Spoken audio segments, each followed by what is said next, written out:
The cargo ship Seoul Express docked at Nexus Station with a loud clang that echoed through the metal corridors. Dae-ho Kim stretched his arms and yawned as he shut down the ship's engines. He had been flying for 3 straight days without stopping, carrying a load of rare metals from Earth to the outer colonies. His body felt tired, sure, but nothing he couldn't handle. Back on Earth, truck drivers did longer runs than this all the time. Space wasn't that different, just bigger and with better views. Dae-ho walked through the station's main corridor, looking around at all the different aliens. Nexus Station was like a giant truck stop, but instead of Earth vehicles, it served spaceships from all over the galaxy. The place was huge, with shops, restaurants, and sleeping quarters for travelers. He saw tall blue aliens with 4 arms carrying boxes. Small green creatures with big eyes scurried past him, talking in high-pitched voices. There were even some aliens that looked like walking crystals, their bodies catching the light as they moved. The human made his way to a restaurant called the Cosmic Spoon. The sign outside showed pictures of food from different planets. His stomach growled loudly. He hadn't eaten a real meal in 2 days, just energy bars and instant coffee. Inside the restaurant, the noise hit him like a wave.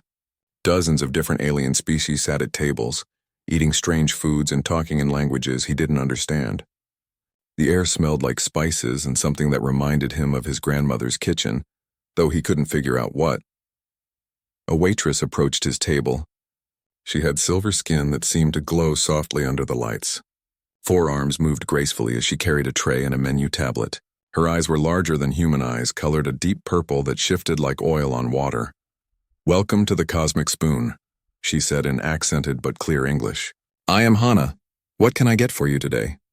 Dae-ho looked at the menu tablet. Most of the items had pictures, which helped since half the names were in alien languages. He pointed to something that looked like chicken and rice.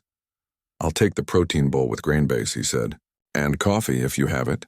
Hana wrote down his order on her tablet. "You're human, right? From Earth?" "Yeah, that's right." Dae-ho leaned back in his chair. "First time this far out in space. Pretty amazing place you've got here. How long was your journey?" Hana asked, her purple eyes curious. "About 72 hours from Earth, not too bad."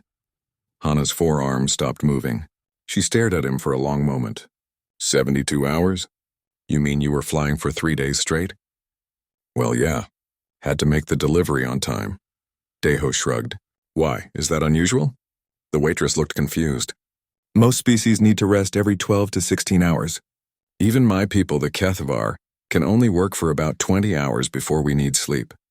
3 days of flying would put most pilots in the medical bay." Huh. Dae-ho had never thought about it that way.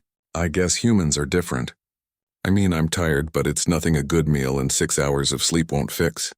Hana's eyes grew even wider. 6 hours? That's all the rest you need?" "Maybe 8 if I want to feel really good," Dae-ho said. "But I've got another cargo run tomorrow, so 6 will have to do." "Tomorrow?" Hana nearly dropped her tablet. "You're going back out into space tomorrow? After flying for 3 days?" "Sure, gotta make a living, right?" Dae-ho smiled. "The company has another load ready. Some kind of medical supplies that need to get to the mining stations. Can't keep people waiting." Hana set down her tablet and pulled out a small device that looked like a scanner. "May I? I'm studying different species for my biology degree. Your readings might help with my research." Dae-ho nodded. The device hummed softly as Hana pointed it at him. After a few seconds, she looked at the screen and her silver skin seemed to turn a shade paler. "This can't be right," she muttered. "Your stress hormones are elevated, but not critically. Your muscle fatigue markers are well within normal ranges. It's like you haven't been flying for 3 days at all." "I feel fine," Dae-ho said. "A little hungry and tired, but that's normal."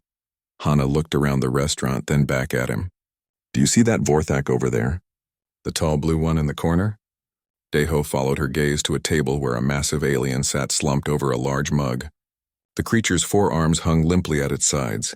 "He arrived yesterday after a 2-day flight," Hana continued. "He's been resting ever since. Most species need at least a full day of recovery for every day of space travel." "Really?" Dae-ho found this interesting. "How do you guys manage long-distance trade routes?" "We use rotation crews or automated ships, or we plan for much longer travel times," Hana explained. "A trip that takes you 3 days might take us 2 weeks because of all the rest stops needed." She paused, studying him again. "Are all humans like you? I guess so. I mean, some people handle long trips better than others, but most truck drivers back home can do week-long runs if they need to. Hana made some notes on her tablet. This is fascinating. The economic implications alone. She trailed off as another customer called for her attention. "I'll be right back with your food," she told Daeho. As she walked away, Daeho noticed several aliens at nearby tables were looking at him with curious expressions. A small green alien at the next table leaned over. "Excuse me?" it said in a squeaky voice. "Did you really fly for 3 days without stopping?" "Yeah," Daeho replied. "Is that really so weird?" The green alien's large eyes blinked rapidly. "Weird? Friend, what you did should be impossible. No wonder humans are starting to dominate the shipping industry." Daeho had no idea what the alien meant by that. He was just doing his job, the same way millions of people did back on Earth. But as he looked around the restaurant at all the exhausted-looking aliens, he began to wonder if maybe humans were more different than he had thought. When Hana returned with his food, she had more questions. And Daeho had a feeling this was just the beginning of a very interesting conversation. Hana couldn't stop thinking about the human pilot. After her shift at the Cosmic Spoon ended, she found herself walking toward the docking bays where the Seoul Express was parked. She told herself it was just scientific curiosity, but the truth was, Daeho had completely changed what she thought she knew about biology. The docking bay was busy with activity. Cargo loaders, maintenance crews, and pilots from a dozen different species worked around the clock. But even in this busy environment, Hana could spot the human easily. While other pilots moved slowly and carefully, conserving their energy, Daeho worked with quick, efficient movements. He was checking cargo containers with a handheld scanner, making notes on a tablet, and talking to dock workers all at the same time. A Vorthak supervisor stood nearby watching with obvious amazement. "How long has he been working?" Hana asked the supervisor. The blue alien turned his 4 eyes toward her. "Since he arrived 6 hours ago. No breaks except to eat at your restaurant. He's already completed his post-flight inspection, filed his travel reports, and loaded new cargo. Most pilots take 2 days to do all that." Hana watched as Daeho climbed under his ship to check something on the landing gear. His movements were still quick and sure, showing no signs of the fatigue that should have been overwhelming after such a long journey. "Hey there," came a voice behind her. Hana turned to see another human approaching. This one was shorter than Daeho, with a friendly smile and grease stains on his uniform. "I'm Taemin Park," the human said. "Daeho's my co-pilot. Well, sometimes. We take turns depending on the route." "I'm Hana," she replied. "I'm studying different species for my biology degree. Your friend Daeho has been very helpful." Taemin laughed. "Helpful? That guy's like a machine. I just finished a 4-day run myself, and I'm beat. But look at him, ready to go out again like he just woke up from a vacation." 4 days? Hana's eyes widened. "You flew for 4 days straight too?" "Had to. Emergency medical supplies run to the frontier colonies. People were dying, so we couldn't stop for rest breaks." Taemin shrugged like it was no big deal. "It's tough, but somebody's got to do it." Hana pulled out her scanner again. "Would you mind if I took some readings? For research?" "Sure, go ahead." The scanner hummed as it analyzed Taemin's biology. The results were similar to Daeho's, impossible by galactic standards. Stress hormones were present but manageable. Muscle fatigue was minimal. Brain activity showed tiredness, but nothing that indicated the kind of exhaustion that should follow 4 days of continuous work. "This is incredible," Hana whispered. A new voice interrupted her thoughts. "What's incredible?" She looked up to see a Nephron approaching in his environmental suit. The gas-breathing alien moved slowly, his breathing apparatus making soft hissing sounds with each step. "Supervisor Gorth 9, Hana said respectfully. "I was just studying human biology." The Nephron's suit turned toward the humans. "Ah yes, the humans. I've been reviewing their performance records. Very interesting. Very concerning too." "Concerning?" Taemin asked. Gorth 9's suit hissed as he spoke. "In the past 6 months, human-operated cargo ships have completed routes 40% faster than the galactic average. At first, we thought you were using illegal enhancement drugs or hidden technology. We're not using anything special," Daeho said, walking over to join the conversation. His face and hands were dirty from working on his ship, but he showed no signs of slowing down. "That's what makes it concerning," Gorth 9 replied. Our medical scanners show readings that should be impossible. Your metabolic efficiency, your recovery rates, your endurance levels, they're all far beyond established biological norms. Hana looked between the humans and the Nephron supervisor. What are you saying? I'm saying that if these readings are accurate, humans have an unfair biological advantage in space commerce, Gorth 9 explained. The Galactic Trade Commission has strict rules about species with enhanced capabilities. Daeho and Taemin exchanged worried looks. Enhanced? Daeho asked. We're not enhanced. This is just normal for us. Normal? Gorth 9's breathing apparatus made a sound that might have been laughter. Young human, what you call normal would be considered superhuman by 80% of galactic species. To demonstrate his point, Gorth 9 gestured toward other pilots in the docking bay. A group of crystalline Zilani sat motionless in meditation poses, their bodies dim and flickering. Those pilots arrived this morning after a 2-day flight. They will need 12 hours of energy restoration before they can function again. He pointed to another area, where several small green aliens lay on cushioned platforms. Those Kelperian pilots finished a 1-day cargo run yesterday. They require 16 hours of recovery sleep. And over there, he continued, indicating a Vorthak pilot who was being helped into a rest chamber. That pilot completed a 3-day emergency run last week. He's still recovering. Hana watched all these aliens in various states of exhaustion, then looked back at the 2 humans who seemed ready to work for another week without stopping.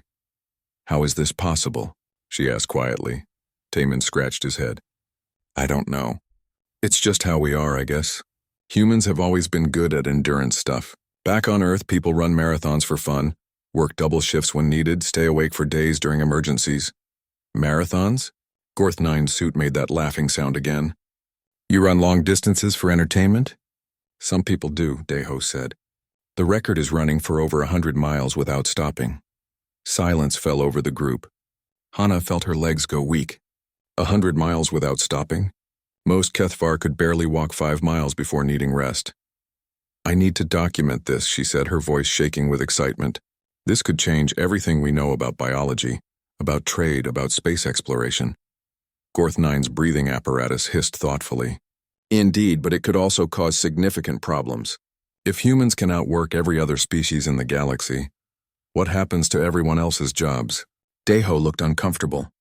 We're not trying to take anyone's jobs. We're just doing what comes naturally. That's exactly the problem, Gorth 9 replied. Natural advantages can be more disruptive than artificial ones. As if to prove the point, Daeho's communication device beeped. He checked it and smiled. Great news. The cargo's loaded and cleared for departure. We can leave in 2 hours, Hana stared at him. 2 hours? But you just finished a 3-day flight 6 hours ago. And I'll get a good night's sleep when I reach the next station, Daeho said cheerfully. The run to Kepler Station is only 36 hours. Easy trip. Easy, Hana repeated weakly. She watched as the 2 humans walked back toward their ship, chatting casually about navigation routes and cargo manifests. They moved like they had just started their workday, not like they had been pushing their bodies beyond what should be physically possible. Gorth 9's suit hissed beside her. Fascinating and terrifying, aren't they? Hana could only nod. She was beginning to understand that she hadn't just met 2 unusual pilots. She had encountered representatives of a species that might be about to change the entire galaxy, simply by being themselves. Hana made a decision that would change her life. She approached Daeho just as he was doing final checks on his cargo ship. I have a request, she said, trying to keep her voice steady. I want to come with you on your next run. Daeho looked surprised. Come with us? Why? For my research, Hana explained. I need to observe human endurance capabilities in real conditions. What I've seen here is just the beginning, isn't it? Taemin emerged from under the ship, wiping his hands on a cloth. It's against regulations to take non-crew members on cargo runs. Please, Hana said. This could be the most important biological discovery in galactic history. I'll sign any waivers you need. I'll pay for passage. The 2 humans looked at each other. Finally, Daeho nodded. Okay, but you have to understand this isn't a passenger cruise. We work the whole time. And the trip to Kepler Station isn't exactly comfortable. I understand, Hana said quickly. I just want to observe and document. 2 hours later, Hana found herself strapped into a jump seat aboard the Seoul Express.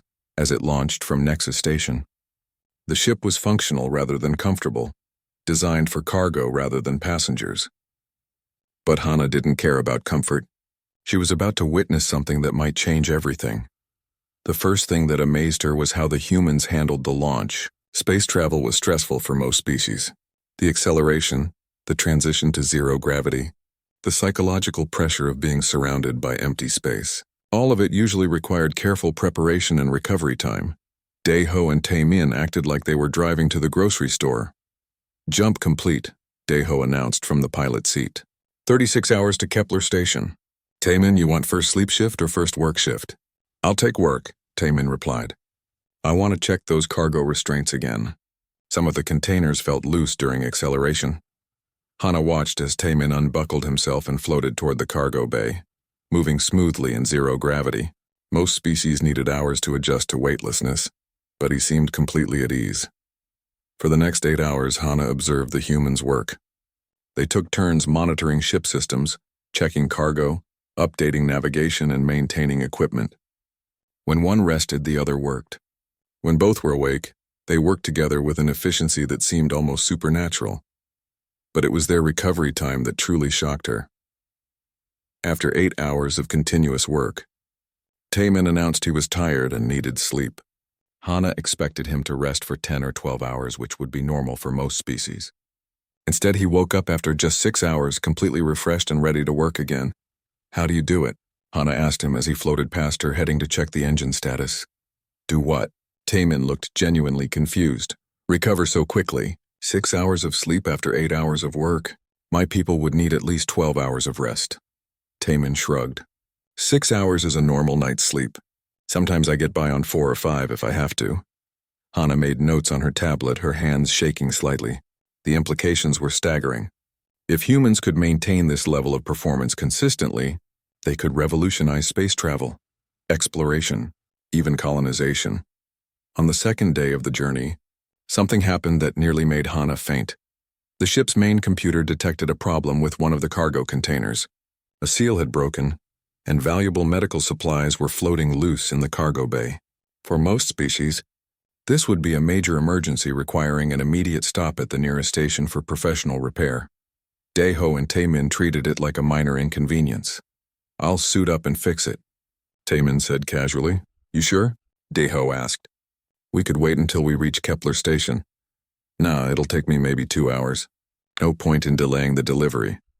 Hana watched in amazement as Taemin put on a spacesuit and went outside the ship while it was traveling at incredible speed through the void. He worked for 2 hours in the deadly environment of space, fixing the damaged container with tools and replacement parts. When he came back inside, he seemed completely normal. Not exhausted, not stressed, just slightly warm from the physical work. All fixed, he announced. The medical supplies are secure. Aren't you tired? Hana asked weakly. A little, Taemin admitted. I could use a snack.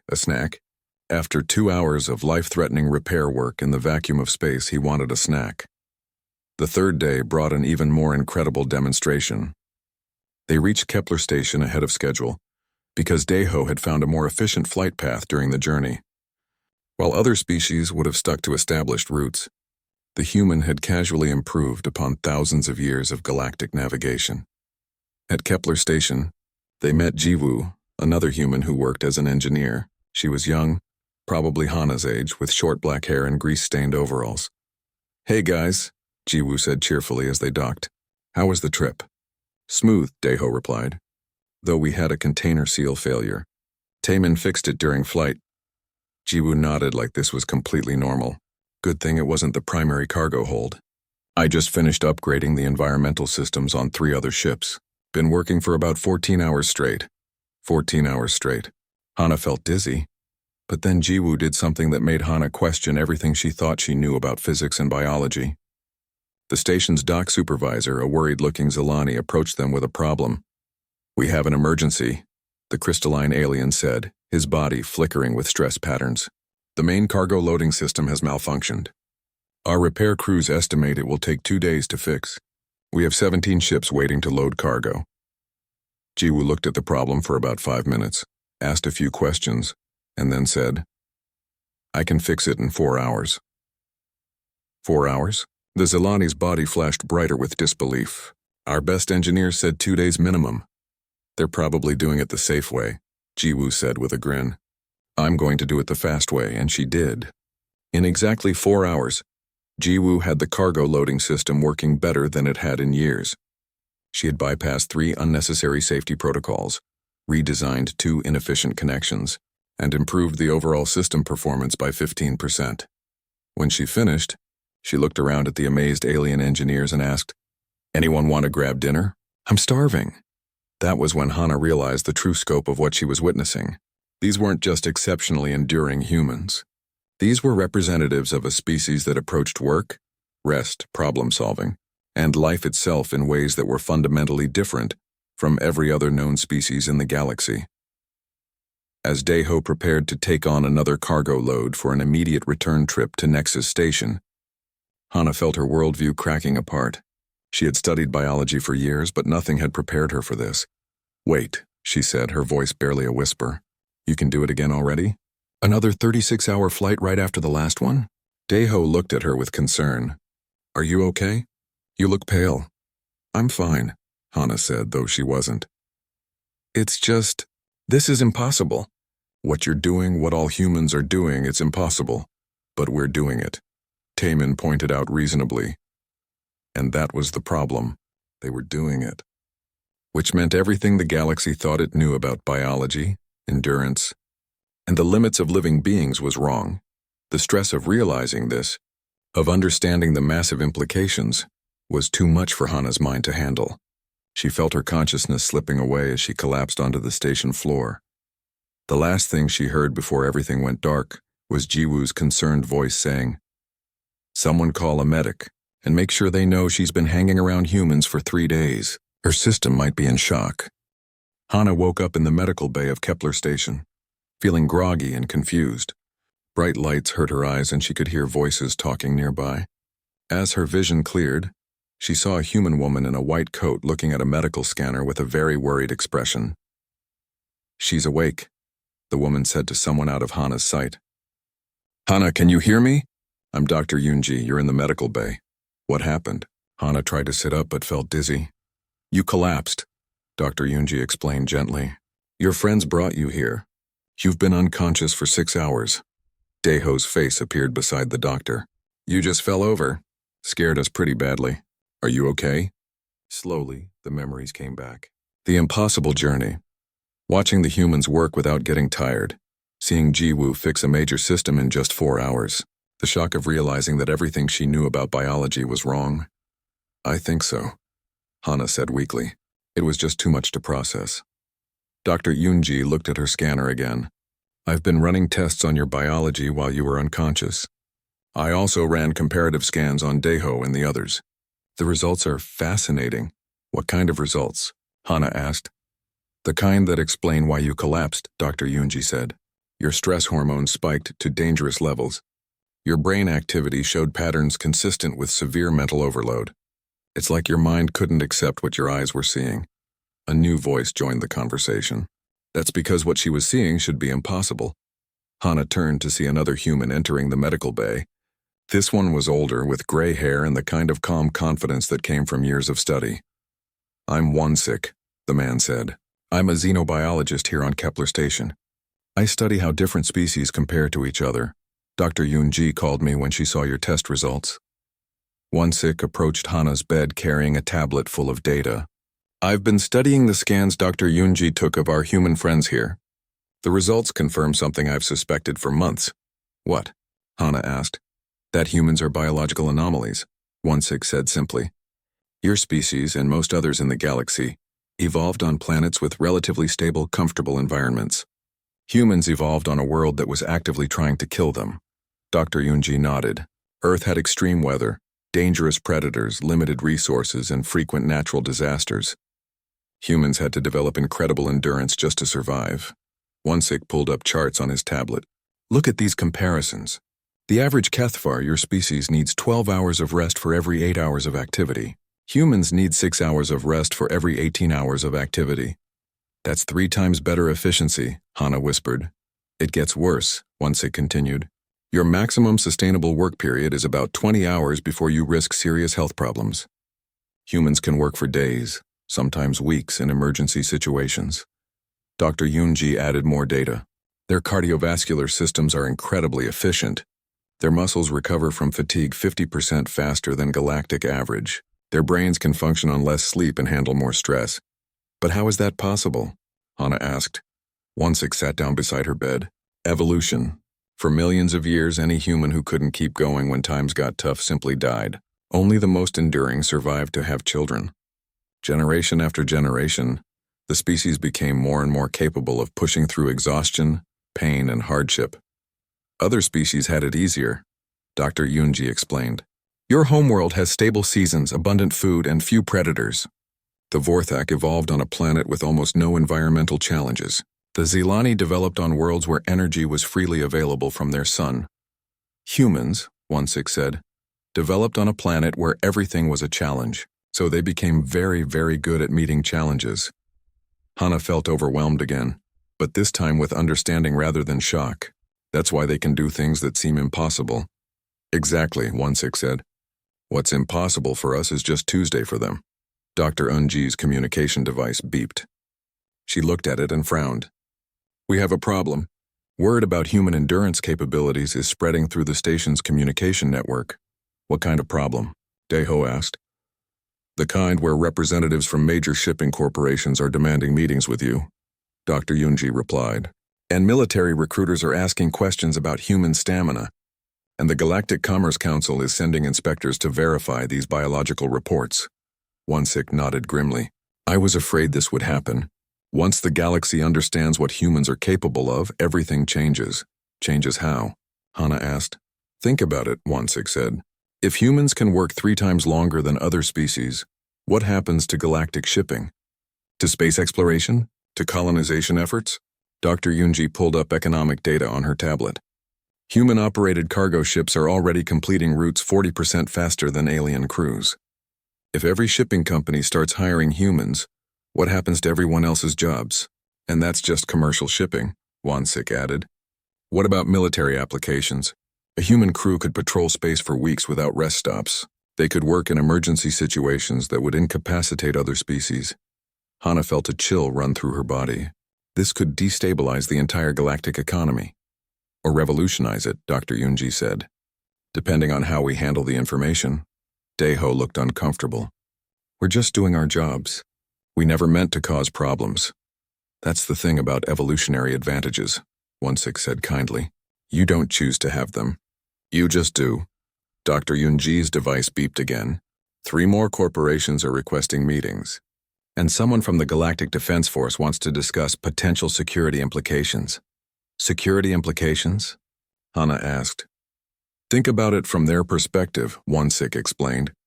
Humans can outwork every other species in the galaxy. They can go longer without rest, recover faster from stress, and adapt to extreme conditions better than anyone else. From a military standpoint, that's either a huge advantage or a serious threat depending on which side humans are on. Hana sat up straighter as the full implications hit her. This isn't just about biology anymore.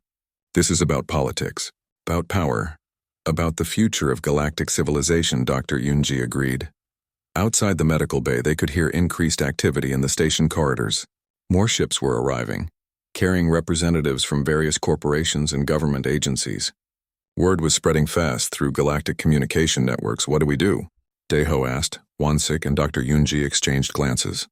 That, Wonsik said, is about to become the most important question in the galaxy. Hana looked around at the humans who had inadvertently triggered what might be the biggest political and economic upheaval in galactic history. They still looked tired from their recent work, but ready to face whatever came next, just like they always did. I want to help, Hana said suddenly. Whatever happens next, I want to be part of it. Humans didn't ask for this situation, but they're going to need allies who understand what they're really capable of. Dr. Yunji smiled. I think that's a very good idea, because something tells me this is just the beginning. As if to prove her point, the station's communication system crackled to life with an announcement. Attention all personnel. By order of the Galactic Commerce Council, Kepler Station is now under temporary administrative review. pending investigation of alleged biological advantages in commercial space operations. The investigation had begun. 3 weeks after the investigation began, Kepler Station had become the center of galactic attention. Ships arrived daily carrying officials, scientists, reporters, and business representatives from across the galaxy. The small frontier station was not designed for this much traffic, but somehow it was managing, mostly because of the humans. Hana watched from the station's main observation deck as human crews worked around the clock to handle the increased demand for services. While alien workers struggled with extended shifts and overtime, humans seemed to thrive under the pressure. They had turned what should have been a chaotic crisis into a smoothly running operation. "Fascinating, isn't it?" said a voice behind her. Hana turned to see Minho, a human trade negotiator who had arrived the week before. He was young for such an important position, but he had the calm confidence that seemed common among his species. "The whole situation?" Hana asked. "Yes, it's fascinating. And terrifying." Minho joined her at the observation window. "I've been in meetings with the Galactic Commerce Council for days. They're trying to figure out how to handle what they're calling the human factor." "What are their options?" "Basically, they can try to limit human participation in galactic commerce, or they can adapt the entire economic system to account for human capabilities," Minho explained. "Neither option is simple." Through the window, they could see Daeho and Tae-min loading cargo onto their ship. They had completed 12 round trips between stations in the past 3 weeks, a workload that would have required 6 alien crews working in rotation. "Some corporations want to hire only humans," Minho continued. "Others are demanding restrictions on human workers, claiming unfair biological advantages." "What about the military?" Hana asked. "The Galactic Defense Force is very interested in human endurance capabilities," Minho said carefully. "But they're also concerned about the political implications of one species having such significant advantages." Hana had heard rumors about military tests. Human volunteers had reportedly completed training exercises that left alien soldiers exhausted for days. The results were classified, but the implications were clear. "There's something else," Minho said. "Something more positive." He led her through the station to a new section that had been rapidly constructed in the past 2 weeks. The sign outside read, "Interspecies Cooperation Research Center." Inside, Hana was amazed to see humans working alongside aliens from dozens of species. But this wasn't the usual pattern of humans doing most of the work while others struggled to keep up. Instead, the humans were teaching. "This was Dr. Yunji's idea," Minho explained. "Instead of just documenting human capabilities, why not share the techniques that make humans so effective?"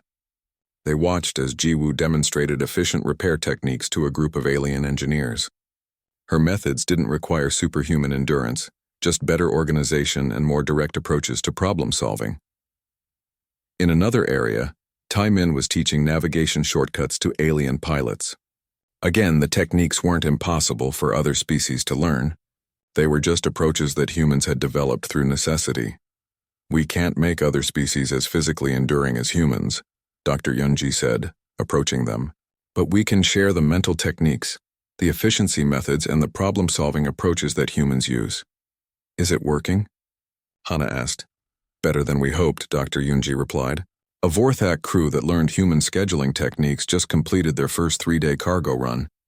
A Zelani engineer using human troubleshooting methods fixed a complex system failure in half the usual time." They moved to another section where Wansik was presenting research data to a mixed audience of scientists and government officials. "The key insight," Wansik was saying, "is that human endurance isn't just biological.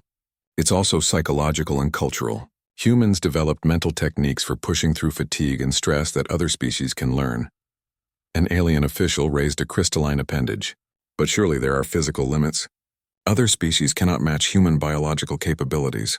"True," Wansik agreed, "but they can get much closer than anyone thought possible. We've seen 20 to 30% improvements in endurance and efficiency just from adopting human work methods." Hana felt a surge of excitement. This was better than she had hoped. Instead of humans dominating galactic commerce through biological superiority, they were lifting everyone up by sharing their knowledge. "There's been another development," Minho said quietly, leading her to a private meeting room. Inside, she found Daeho, Taemin, and Jiwoo sitting with several alien officials she didn't recognize. "Hana," Daeho said with a smile. "Perfect timing. We have a proposal for you." One of the officials, a tall Vorthak with formal insignia, spoke up. "The Galactic Commerce Council has decided to establish a new organization, the Interspecies Endurance and Efficiency Exchange. We need someone to run it," another official added.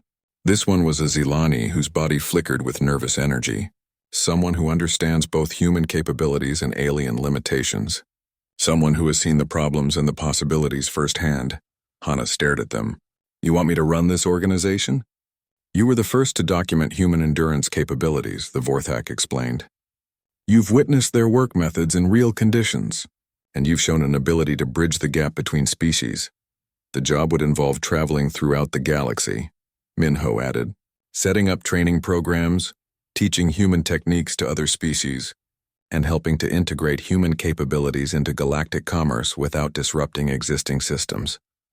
"It's a big responsibility," Jiwoo said, "but it could help prevent the economic chaos that everyone's worried about." Hana looked around the room at the mix of humans and aliens who had become her friends over the past few weeks. "What about the restrictions? The concerns about unfair advantages?" "Those are being addressed through regulation and integration," the Zilani official replied.